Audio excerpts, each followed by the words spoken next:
ተነስ አቡሹ ተነስ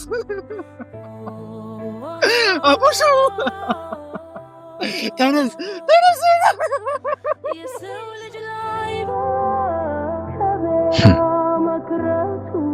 እኛ በስሜት ፈረስ ተሳፍረናል።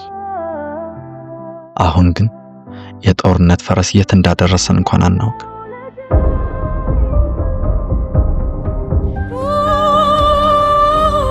የትናንት ወንድማማችነት ቀርቶ መስኮታችን ላይ የሚጮኸው የጥይት ድምጽ ብቻ የሰላምታችን ቋንቋ ሆኗል።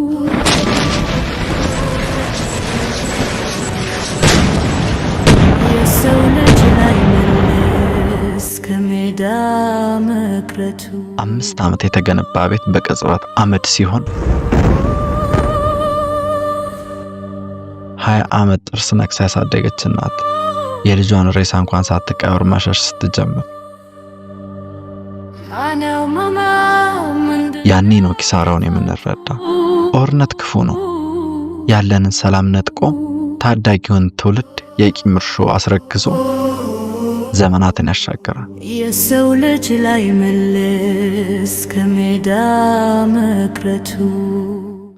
ታዲያ የእልቂቱ አዙሪት መቼ ይቆማል?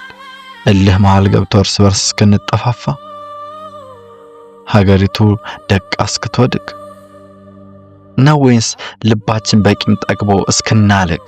አረ ይብቃ፣ አረ ይብቃ። ይህንን ቂም በይቅርታ መጋዝ ዛሬውኑ ካልቆረጥ ነው የዛሬን ብቻ ሳይሆን የነገን ጭምር ነው የምንገለው። ይበቃል።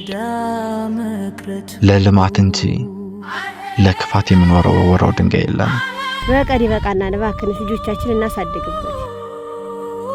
በቂያችን ነው።